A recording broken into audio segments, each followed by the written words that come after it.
जय श्रीमन नारायण दोस्तों, मेरे डेली व्लॉग में आप सभी यूट्यूब दोस्तों का दिल से स्वागत करती हूँ। प्लीज मेरे चैनल को लाइक, सब्सक्राइब, कमेंट्स, शेयर करके अपना प्यार और सपोर्ट जरूर दें। धन्यवाद। आज मैं आपको भगवान विष्णु के लोक वैकुंठ धाम के विषय में बताऊंगी, तो ध्यान लगाकर सुने। वैकुंठ लोक का विवरण हिंदू धर्म के शास्त्रों में इस प्रकार मिलता है कि इसका सौंदर्य, दिव्यता और अनंत शांति की उपमा कोई और लोक नहीं पा सकता। वैकुंठ धाम को भगवान विष्णु का परम निवास स्थान माना गया है और इसे नित्य या शाश्वत धाम भी कहा जाता है। इसका विवरण विभिन्न पुराणों जैसे विष्णु पुराण, गरुड़ पुराण, श्रीमद् भागवत और महाभारत में मिलता है। वैकुंठ लोक का स्वरूप और सौंदर्य। वैकुंठ का रूप अत्यंत अलौकिक और सुंदर है, जो मनुष्य के लिए अकल्पनीय है। इसे दिव्य रत्नों से सजे महलों, स्वर्णिम वृक्षों और सुगंधित पुष्पों से परिपूर्ण बताया गया है। यहाँ के स्थानों पर हीरे, मोती और नीलम जैसे अनमोल रत्नों से निर्मित भवन और गलियाँ हैं। वैकुंठ के वातावरण में एक दिव्य प्रकाश की आभा होती है और यह धाम निरंतर आलोकित रहता है। यहाँ के वृक्षों पर पत्तियां नहीं, बल्कि स्वर्णमय चमकती हुई पत्तियां हैं। इन वृक्षों पर कदम, चंपा, पारिजात और अन्य दिव्य पुष्प लगे रहते हैं, जो कभी मुरझाते नहीं। वैकुंठ के निवासियों का जीवन। वैकुंठ धाम में भगवान विष्णु के भक्त रहते हैं, जिन्होंने अपने जीवन में पुनर्ता, धर्म, सत्य और विष्णु भक्ति का पालन किया है।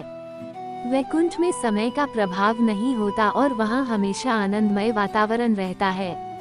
वैकुंठ के निवासियों को किसी भी प्रकार का दुख, कष्ट, रोग या मृत्यु का अनुभव नहीं होता। यहाँ के निवासियों को मुक्त आत्माएं कहा जाता है, क्योंकि वे पुनर्जन्म के चक्र से मुक्त होते हैं और भगवान विष्णु की सेवा में संलग्न रहते हैं। वैकुंठ में भगवान विष्णु का निवास स्थान। भगवान विष्णु अपने शेषनाग पर विश्राम करते हैं, जिन्हें अनंत शय्या भी कहा जाता है।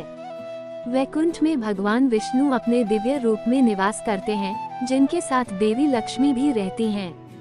विष्णु जी यहाँ अपने पूर्ण ऐश्वर्य, सौंदर्य और अनंत तेज के साथ विराजमान रहते हैं। भगवान विष्णु का रूप यहाँ नीले रंग का है, जिसमें वे 4 भुजाओं के साथ शंख, चक्र, गदा और पद्म धारण किए हुए हैं। वैकुंठ के द्वारपाल। जय और विजय। जय और विजय भगवान विष्णु के द्वारपाल हैं और वैकुंठ के प्रवेश द्वार की रक्षा करते हैं। शास्त्रों के अनुसार जय और विजय भगवान विष्णु के परम भक्त हैं और उनकी सेवा में सदैव तत्पर रहते हैं। एक समय इन्हें सनकादि ऋषियों को रोकने के कारण शाप मिला था और उन्हें पृथ्वी पर राक्षस बनकर जन्म लेना पड़ा था। इस शाप के कारण जय और विजय ने पृथ्वी पर हिरण्याक्ष, हिरण्यकशिपु, रावण, कुंभकर्ण और शिशुपाल दंतवक्र के रूप में जन्म लिया, परंतु हर जन्म में भगवान विष्णु ने उन्हें मुक्ति प्रदान की और वे पुनः वैकुंठ लौट आए। वैकुंठ लोक की विशेषताएं। कालातीत धाम। वैकुंठ में न समय का कोई प्रभाव है, न आयु का।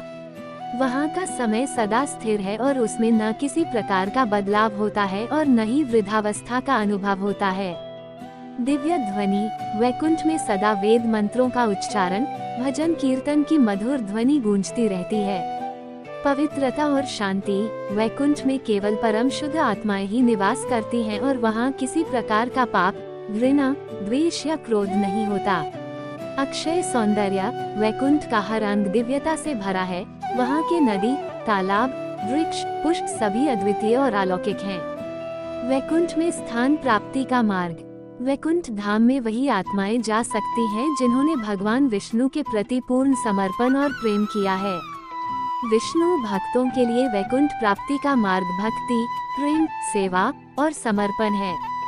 श्रीमद् भगवद गीता में भगवान श्री कृष्ण ने कहा है कि जो व्यक्ति मां अनुस्मर अर्थात भगवान का स्मरण करते हुए अपने शरीर का त्याग करता है, वो सीधे वैकुंठ धाम को प्राप्त करता है। वैकुंठ लोक कैसे पहुंचा जा सकता है? वैकुंठ तक पहुंचने का एकमात्र तरीका निष्काम भक्ति है। मन, वचन और कर्म से भगवान विष्णु के प्रति समर्पण ही व्यक्ति को वैकुंठ की ओर ले जाता है। यह मार्ग सरल नहीं है। व्यक्ति को धर्म, त्याग, संयम और सत्य का पालन करना होता है। श्रीमद् भागवत में कहा गया है कि जो व्यक्ति भगवान विष्णु का नाम सच्चे हृदय से स्मरण करता है और उनकी पूजा करता है, उसे अंततः वैकुंठ में स्थान प्राप्त होता है। पृथ्वी पर वैकुंठ धाम, तिरुपति बालाजी। कलयुग में पृथ्वी पर वैकुंठ का रूप उत्तराखंड में बद्रीनाथ धाम और दक्षिण में तिरुपति धाम को माना गया है, जहां भगवान विष्णु वेंकटेश्वर बालाजी के रूप में विराजमान हैं। यहाँ लोग दूर दूर से भगवान विष्णु के दर्शन के लिए आते हैं। इसे कलयुग का वैकुंठ इसलिए कहा जाता है क्योंकि ऐसा माना जाता है कि भगवान विष्णु यहाँ साक्षात विराजमान हैं। यहाँ पर भक्तों को भगवान विष्णु की शरण में आने का अवसर मिलता है, जो उन्हें वैकुंठ धाम का अनुभव कराता है।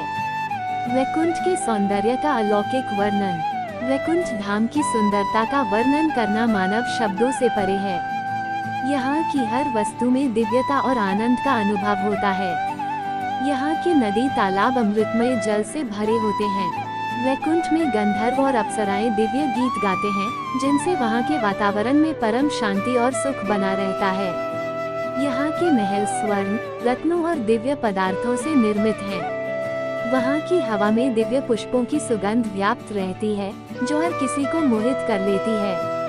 इस प्रकार वैकुंठ लोक को भगवान विष्णु का परम धाम और मोक्ष का सर्वोच्च स्थान माना जाता है, जहाँ पहुंचकर व्यक्ति जन्म मृत्यु के बंधनों से मुक्त हो जाता है। आप सभी का धन्यवाद।